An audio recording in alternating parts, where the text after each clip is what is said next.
Hello and welcome. আমি Habibur Rahman digital হেল্পের পক্ষ থেকে সবাইকে জানাই স্বাগতম। আমাদের ইউটিউব চ্যানেলের জন্য করে একটা গ্রিন স্ক্রিন সাবস্ক্রাইব বাটন আমরা কীভাবে তৈরি করে নিতে পারি, মূলত এই সম্পর্কে আজকের টিউটোরিয়ালটা। পিকচার ল্যাব যে অ্যাপসটি আছে সেটা ওপেন করব, করে ক্রিয়েট একটা প্রজেক্ট তৈরি করব, অর্থাৎ একটা নতুন প্রজেক্ট তৈরি করে নিব। আর কাইম মাস্টার উইদাউট ওয়াটারমার্ক কীভাবে ডাউনলোড দিতে হয় এই সম্পর্কে একটা টিউটোরিয়াল আছে আমার ইউটিউব চ্যানেলে, আপনারা চাইলে সেটা দেখে নিতে পারেন। আর আমি যে ভিডিওটি ব্যবহার করতেছি এটা আমার ভিডিও ডিসক্রিপশনে আমি লিঙ্ক দিয়ে রাখবো, আপনারা সেখান থেকে কিন্তু এটা ডাউনলোড করে নিতে পারেন। ভিডিওটা করার পরে আমরা জাস্ট এখানে ক্লিক দেওয়ার পরে এখান থেকে মিডিয়া ফাইলে একটা ক্লিক দেবো, অর্থাৎ এই মিডিয়া অপশনে একটা ক্লিক দেবো। ক্লিক দেওয়ার পরে আমাদের ইউটিউব চ্যানেলে যে লোগোটি আছে সেই লোগোটি এখন আমাদেরকে সিলেক্ট করতে হবে। জাস্ট আমি লোগোটি সিলেক্ট করতেছি। লোগোটি সিলেক্ট করার পরে এখানে আমরা বসে দেবো, অর্থাৎ আমাদের এটার সামনে একবারে সামনে এখানে বসে দিব। জাস্ট সেটা দেওয়ার পরে আমাদের যে লোগোটা আমরা এখন নিলাম এই লোগোটা আমাদের হলো যে ফুল ভিডিওতে টেনে দিব, অর্থাৎ টেনে এটা লম্বা করে দেবো এভাবে।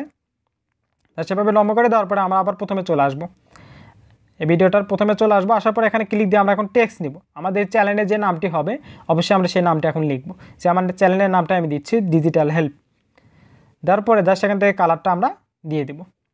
জাস্ট কালার অপশনে একটা ক্লিক দিয়ে, যেহেতু এটা সাদা কালার সেহেতু আমরা এখানে হলো যে কালো কালারটা ব্যবহার করব। জাস্ট এভাবে একটু বড় করে দিব।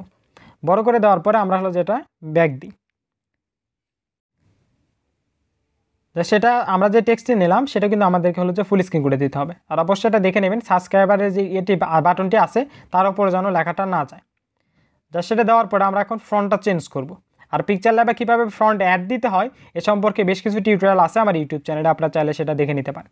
জাস্ট সেখানে ল্যাটিনে যাওয়ার পরে আমরা কিন্তু এখান থেকে নিতে পারি, অথবা আপনারা ফ্রন্ট অ্যাড দিয়ে সেটা কিন্তু ব্যবহার করতে পারেন, এখানে কোনো সমস্যা হবে না। সেটা যদি আমি একটু ব্যবহার করি বা আরেকটা যদি নেই আমি। আর আপনি আমার ইউটিউব চ্যানেলে যদি নতুন হয়ে থাকেন তাহলে অবশ্যই আমার ইউটিউব চ্যানেলটি সাবস্ক্রাইব করবেন, পাশে থাকা বেল আইকন বাজিয়ে আমার সাথেই থাকবেন নতুন আপডেটের জন্য। জাস্ট আমি এই ফ্রন্টে নিচ্ছি, তারপর একটু ছোটো করে নিয়ে এটা মাঝখানে দেওয়ার চেষ্টা করবেন, তাহলে জিনিসটা অনেক সুন্দর এবং প্রফেশনাল হয়ে যাবে। জাস্ট এভাবে মাঝখানে দিয়ে দেবো। আর কাইম মাস্টার কীভাবে এডিট করতে হয় এ সম্পর্কে বেশ কিছু টিউটোরিয়াল আমি দিয়ে রাখছি, একটা প্লে লিস্টও আছে, আপনারা চাইলে সেটা দেখে নিতে পারেন। তাহলে কাইম মাস্টার দিয়ে আরও কীভাবে এডিট করা যায় এ সম্পর্কে অনেকটা জ্ঞান নিতে পারবেন। জাস্ট এটা আমরা মাঝখানে দিব, যাতে আমাদের যেই ভিডিওটা হচ্ছে বা আমাদের যে গ্রিন স্ক্রিন বাটনটা তৈরি করতেছি আমরা সেটা যেন আরও সুন্দর হয়। একটু ছোটো করে এভাবে মাঝখানে দিয়ে দেবো।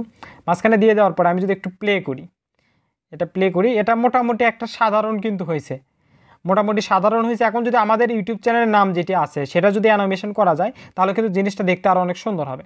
তার জন্য করে জাস্ট আমরা টেক্সটটিতে একটা ক্লিক দিব।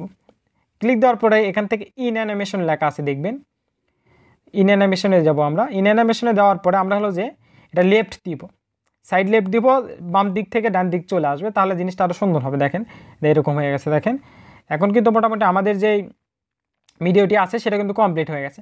এখন জাস্ট যদি আমরা এখন এটা সেভ দিই তাহলে কিন্তু আমরা এটা যে কোনো জায়গায় ব্যবহার করতে পারবো। সেভ দেওয়ার জন্য করে জাস্ট এই বাটনে একটা ক্লিক দিবেন। ক্লিক দেওয়ার পর এখান থেকে অবশ্যই হাই কোয়ালিটি রাখবেন, তাহলে কিন্তু আমাদের ভিডিওটা অনেক সুন্দর হবে।